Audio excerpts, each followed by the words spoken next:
13 मई 2016 की शाम को 25 वर्षीय रोंडा ब्लैंकेनशिप ग्रामीण ब्राउन काउंटी के नॉर्थ लेक के पास अपने पड़ोस में सामान्य शाम की सैर के लिए गई थी, जैसा कि वो हर शाम सूर्यास्त के समय करती थी। उसने अपने दादाजी को फोन करके बताया कि वो सामुदायिक मेल बॉक्स के पास है और घर जा रही है, लेकिन रोंडा कभी भी अपने घर नहीं पहुंची। जिसके बाद उसके चिंतित दादाजी चार्ली बार्नेट ने उसकी तलाश शुरू कर दी, लेकिन उन्हें रोंडा कहीं नहीं मिली। सुबह तक उसके परिवार ने पुलिस को फोन किया और उसके लापता होने की सूचना दी। रोंडा कौन थी, क्या उसका अपहरण हुआ था और इस मामले को सुलझने में कितना समय लगा? पूरी कहानी जानने के लिए वीडियो को अंत तक देखें। और अगर आपने अब तक हमारे चैनल को सब्सक्राइब नहीं किया है तो कृपया हमारे चैनल को सब्सक्राइब कर लें और साथ ही हमारी अगली वीडियो के नोटिफिकेशन के लिए बेल आइकन को प्रेस करना ना भूलें। 25 वर्षीय रोंडा ब्लैंकेनशिप एक दुबली पतली महिला थी। उसकी फैमिली ने उसे मानसिक रूप से विक्षिप्त और बच्चों जैसा बताया। उसने अपने स्कूल में विशेष शिक्षा कक्षाओं में भाग लिया और ब्राउनवुड हाई स्कूल से स्नातक की उपाधि प्राप्त की। उसके दोस्तों ने उसे एक आकर्षक और चुंबकीय मुस्कान के साथ चित्रित किया। लेकिन उस दिन रोंडा जब अपने घर नहीं लौटी तो उसके परिवार वालों ने पुलिस से संपर्क किया। पुलिस को उसकी गुमशुदगी की रिपोर्ट दर्ज कराने के लिए सामान्य प्रतीक्षा अवधि की आवश्यकता नहीं थी, क्योंकि रोंडा बौद्धिक रूप से अक्षम थी। वो बचपन से विकलांग थी। हालांकि उसने हाई स्कूल से स्नातक की उपाधि प्राप्त की, लेकिन वो कुछ शब्दों से अधिक पढ़ या लिख नहीं सकती थी। उसे बोलने में दिक्कत थी और वो गाड़ी नहीं चला सकती थी, नौकरी नहीं कर सकती थी या स्वतंत्र रूप से नहीं रह सकती थी। वो अपने दादा, बॉयफ्रेंड और अन्य परिवार के साथ समय बिताती थी।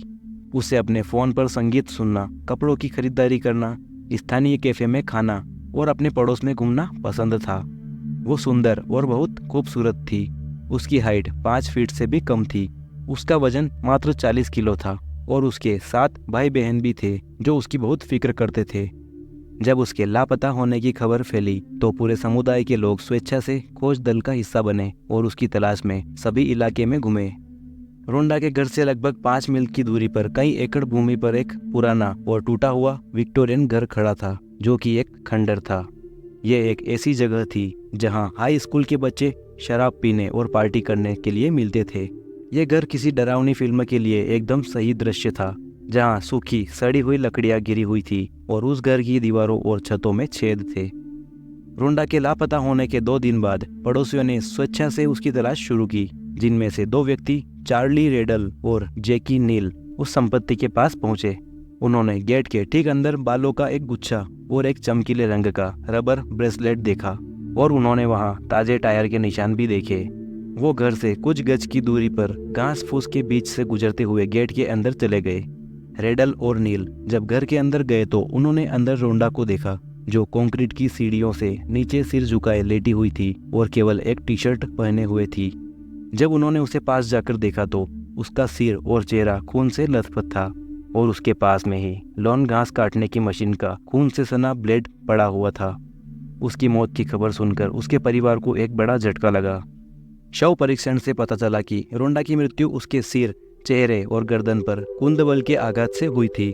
उसकी हत्या के हथियार के रूप में लॉन घास काटने की मशीन के ब्लेड का इस्तेमाल किया गया था और उसके सीने पर जूते का एक निशान भी था।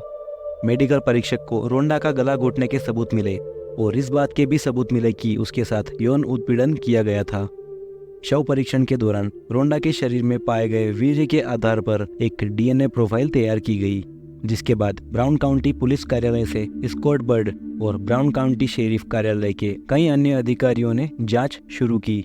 100 से ज्यादा लोगों से बातचीत की गई। क्षेत्र के सभी पंजीकृत यौन अपराधियों की जांच की गई और कई लोगों को पॉलीग्राफ परीक्षाओं के लिए भी बुलाया गया। 30 से अधिक पुरुषों ने डीएनए सैंपल उपलब्ध कराने पर सहमति व्यक्त की। इन सैंपल की तुलना रोंडा के शरीर के डीएनए से की गई, लेकिन उनमें से किसी का भी डीएनए मैच नहीं हुआ। टेक्सास शहर के सार्वजनिक सुरक्षा विभाग की मंजूरी के साथ रोंडा के शरीर से डीएनए सैंपल CODIS प्रणाली में दर्ज किया गया।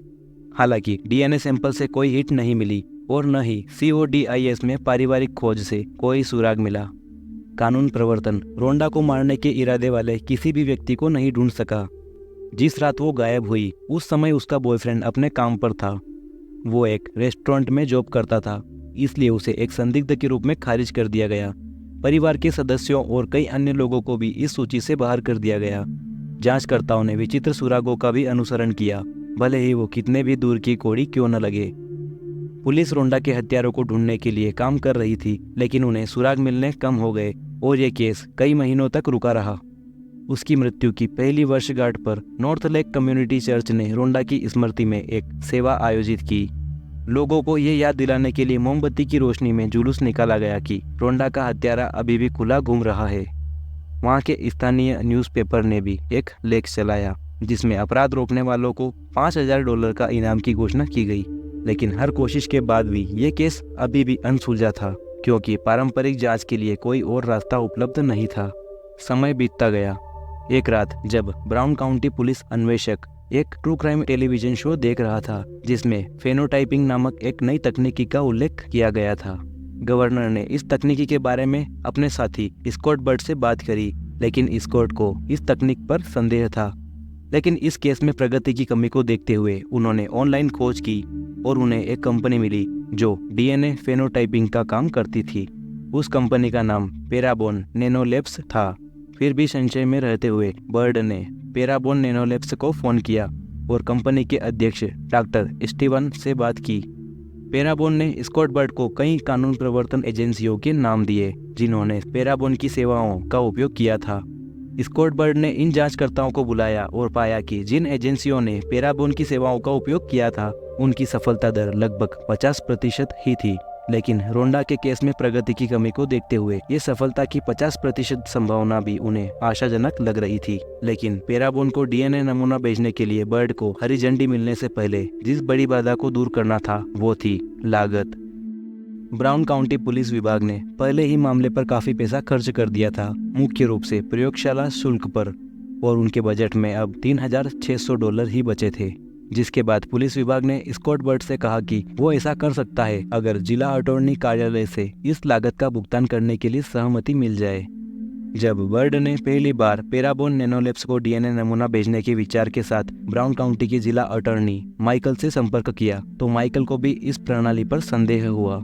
लेकिन स्कॉट बर्ड ने माइकल को फेनोटाइपिंग लागत का भुगतान करने के लिए मना लिया। एक बार अनुमति मिलने के बाद स्कॉट बर्ड ने मेडिकल परीक्षक के कार्यालय से रोंडा के शरीर से डीएनए प्राप्त किया और जांच की प्रक्रिया को शुरू करने के लिए उस डीएनए को पेराबोन नैनोलैब्स में भेज दिया।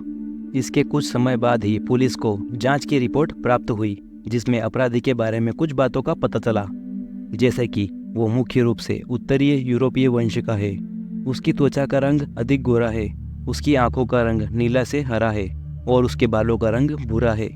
ये रिपोर्ट 25 वर्ष की आयु और 22 के बॉडी मास इंडेक्स के आधार पर एक दृश्य छवि उत्पन्न करती है। अगर ये जानकारी पुलिस को पता है तो उम्र और BMI को समायोजित किया जा सकता है और इस रिपोर्ट के आधार पर पुलिस को इस प्रकार का एक स्नैपशॉट मिल जाता है।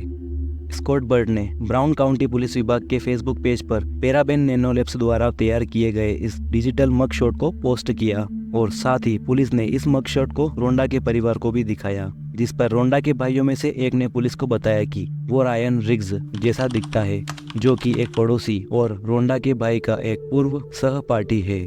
उस समय तक 21 वर्षीय रायन रिग्स किसी के भी रेडार पर नहीं था। वो रोंडा के बॉयफ्रेंड का परिचित था और रोंडा के पड़ोस में रहता था, लेकिन उसका रोंडा या उसके परिवार के साथ कोई करीबी रिश्ता नहीं था। जब रोंडा के भाई ने डिजिटल छवि और रायन रिग्स के बीच समानता देखी तो पुलिस ने रिग्स से बात करने का प्रयास किया, लेकिन उन्हें रिग्स कहीं नहीं मिला। रिग्स के माता पिता ने कहा कि उन्हें नहीं पता कि वो कहाँ है। पुलिस ने उसे ढूंढने के लिए कई दिनों तक कोशिश की, लेकिन तब तक वो शहर छोड़ चुका था। अपनी जांच के दौरान पुलिस ने पाया कि रिग्स ने अवैध रूप से कुछ कचरा डंप किया था, इसलिए पुलिस ने अवैध डंपिंग के आधार पर उसके खिलाफ वारंट प्राप्त किया। पुलिस ने इस वारंट के आधार पर रिग्स को खोजने का प्रयास किया, लेकिन वो अभी तक अपने घर पर नहीं आया था। रिग्स के माता पिता ने दावा किया कि उन्होंने उसे लगभग 1.5 सप्ताह से नहीं देखा है। हालांकि वो घर से $20 और साथ ही अपने माँ के जन्मदिन पर न आने के लिए माफी का एक नोट छोड़कर गया था।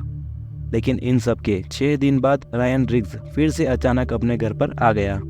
15 नवंबर 2018 को रोंडा का शव मिलने के ठीक 18 महीने बाद रिग्स अपने माता पिता के साथ नॉर्थ लेक कम्युनिटी चर्च में आया, जिसके बाद रिग्स ने चर्च के पादरी रोन किन्नर से मिला और उसने पादरी के सामने कबूल किया कि उसने रोंडा ब्लैंकेनशिप की हत्या कर दी। हालांकि उसने रोंडा के साथ यौन उत्पीड़न का कोई जिक्र नहीं किया। उसने पादरी से कहा कि वो चीज़ों को सही करने के लिए बुधवार की रात चर्च मंडली के सामने कॉन्फ्रेंस करना चाहता है। पादरी ने कहा कि वो रिग्स को मंडली को संबोधित करने की अनुमति देंगे, लेकिन उसका संबोधन समाप्त होते ही वो पुलिस को बुला लेंगे। जिसके बाद रिग्स उस मंडली के सामने खड़ा हुआ और उसने वहां मौजूद सभी लोगों के सामने अपना अपराध कबूल किया। उसने अपने कबूलनामे में कहा, मैं एक हत्यारा हूँ, मैंने रोंडा ब्लैंकेनशिप को मार डाला। लेकिन उसने इस बारे में कोई अधिक विवरण नहीं दिया और उसके यौन उत्पीड़न का भी कोई उल्लेख नहीं किया। उसका कबूलनामा सुनकर मंडली में मौजूद कई सदस्यों की सांसें तेज होने लगी और उनमें से कुछ लोगों ने आकर उसे गले लगा लिया। चर्च में अपना आश्चर्यजनक बयान देने के तुरंत बाद रिग्स पादरी और अपने माता पिता के साथ ब्राउन काउंटी के पुलिस विभाग में गए, जहां रिग्स ने स्कॉट बर्ड और टेक्सास रेंजर जेसन के सामने अपना 2 घंटे का कबूलनामा दिया। यह एक अजीब तरह से शांत तथ्यपरक स्वीकारोक्ति थी, जो एक सामान्य स्वीकारोक्ति से बहुत अलग थी, क्योंकि इसमें कोई इनकार नहीं था और कोई आगे पीछे नहीं था, जो आमतौर पर किसी संदिग्ध द्वारा अंततः अपनी संलिप्तता स्वीकार करने से पहले होता है। रिग्स सीधे गेट के अंदर गया और बोला, मैं वही व्यक्ति हूँ जिसने रोंडा ब्लैंकेनशिप की हत्या की है। रिग्स ने कहा कि वो रोंडा को वैसे ही जानता है जैसे आसपास के लोग उसे जानते हैं। रिग्स ने कहा कि उसने रोंडा को सामुदायिक मेल बॉक्स के पास देखा और उसे अपने साथ बाहर घूमने के लिए कहा। उसने अपने ट्रक में बिठाकर झील के किनारे एक लुकआउट पॉइंट पर ले गया। रिग्स ने कहा कि उसने पहले रोंडा से बात की और फिर उसके साथ छेड़खानी की और रोंडा को एक सुनसान इलाके में ले गया, जहां उसने अपने ट्रक की अगली सीट पर रोंडा का गला दबाया, उसके कपड़े उतार दिए और उसके साथ दुष्कर्म को अंजाम दिया। उसने कहा कि रोंडा ने उससे बचने की कोशिश की, लेकिन वो चिल्ला नहीं सकी क्योंकि रिग्स का हाथ उसकी गर्दन को दबा रहा था। उसके साथ दुष्कर्म करने के बाद वो बेहोश हो गई, लेकिन वो अभी मरी नहीं थी, जिसके बाद वो रोंडा को उस खंडर में ले गया। रिग्स ने बताया कि उसने रोंडा को घसीटा और बाड़ पर फेंक दिया, फिर अपने ट्रक में से एक लॉन घास काटने की मशीन का ब्लेड निकाला और उसके सिर और चेहरे पर उस ब्लेड से वार किया ताकि ये सुनिश्चित हो सके कि वो मर चुकी है। रिग्स ने स्वीकार किया कि उसने रोंडा की छाती पर भी पैर मारा था। उस खंडर में उसके शरीर को छोड़ने के बाद उसने रोंडा का सेल फोन ले लिया और उसे सड़क से कई मील दूर फेंक दिया। रिग्स ने पुलिस को कहा कि मैं चाहता था कि दोनों चीजें हो, दुष्कर्म और हत्या। उसने वर्णन किया कि मेरे अंदर एक ऐसा हिस्सा है जो विनाश और बुराई के अलावा और कुछ नहीं चाहता है। उसने स्वीकार किया कि वो जानता था कि रोंडा विकलांग और छोटी है और वो एक आसान लक्ष्य होगी, इसलिए उसने रोंडा को चुना। जब उससे पूछा गया कि उसने खुद अपना अपराध कबूल क्यों किया, तो रिग्स ने पुलिस को बताया कि जब पुलिस अवैध डंपिंग के लिए वारंट लेकर उसके घर आए थे तो उस समय वो घर पर ही छिपा हुआ था, लेकिन उसने स्वीकार किया कि उस दिन के बाद वो अपने घर से भाग गया। उसने कहा कि उसे रोंडा की हत्या करने के बाद एहसास हुआ कि उसने कुछ बहुत ही गलत किया है, इसलिए उसने आत्महत्या के बारे में सोचा और भगवान से बात करने में समय बिताया, जिसके बाद उसे एहसास हुआ कि अपना गुनाह कबूल करना ही सबसे बड़ा मोक्ष है। जब उससे पूछा गया कि वो किस सजा का हकदार है, तो उसने जवाब दिया और कहा, निश्चित तौर पर मौत की सजा। सौभाग्य से अधिकारियों के पास इंटरव्यू को एक कदम आगे ले जाने की दूरदर्शिता थी और रिग्स से स्वीकारोक्ति मिलने के बाद वो रुके नहीं। वो रिग्स से बात करते रहे और रिग्स की पृष्ठभूमि के बारे में गहराई से जानकारी ली। रिग्स ने उन्हें अपनी नशीली दवाओं के उपयोग, अपने परिवार और अपने बचपन के बारे में बताया। रिग्स ने अक्सर मेथाम्फेटामाइन नामक ड्रग का उपयोग करने और बेचने की बात स्वीकार की, लेकिन उसने ये भी कहा कि अपराध के दिन वो नशे में नहीं था। रिग्स ने रोंडा के अंतिम संस्कार में शामिल होने और फौज दल में भाग लेने की बात भी स्वीकार की। उसके इंटरव्यू से यह स्पष्ट था कि रिग्स स्पष्टवादी, साक्षर और सुसंगत है। हालांकि उसका कबूलनामा असामान्य था, लेकिन उसमें मानसिक बीमारी के कोई सक्रिय लक्षण नहीं दिख रहे थे। उसने डीएनए सैंपल लेने के लिए पुलिस को अपनी सहमति दी, जिसके बाद लैब परीक्षणों से ये पुष्टि हुई कि उसका डीएनए रोंडा के शरीर में पाए गए वीर्य से मेल खाता है। बेशक मामले में वाइल्ड कार्ड ये था कि जूरी चर्च में रिग्स के सामने कबूलनामे पर कैसे प्रतिक्रिया देगी और क्या जूरी के सदस्य रिग्स के दोषी होने की इस स्वीकृति और उसके पश्चाताप के कारण उसकी सजा को कम करने पर विचार करेंगे। 15 फरवरी 2019 को रायन रिग्स ने अदालत में अपना अपराध स्वीकार किया। रोंडा ब्लैंकेनशिप की हत्या के लिए उसे दोषी ठहराया और उसे पैरोल के बिना जेल में आजीवन कारावास की सजा सुनाई गई।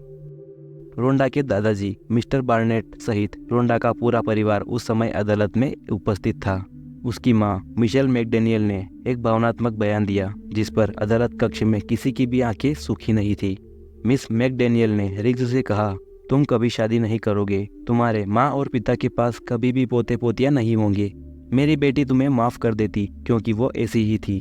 मुझे उम्मीद है कि एक दिन तुमको ये एहसास होगा कि तुमने न केवल हमारे लिए बल्कि अपने परिवार के लिए भी बहुत कुछ गलत किया है। दिन के अंत तक परिवार ने रोंडा की एक तस्वीर ऑनलाइन पोस्ट की जिसमें वो झील के किनारे बैठकर अपने फ़ोन से खेल रही थी, इस कैप्शन के साथ कि मुझे मेरा न्याय मिल गया।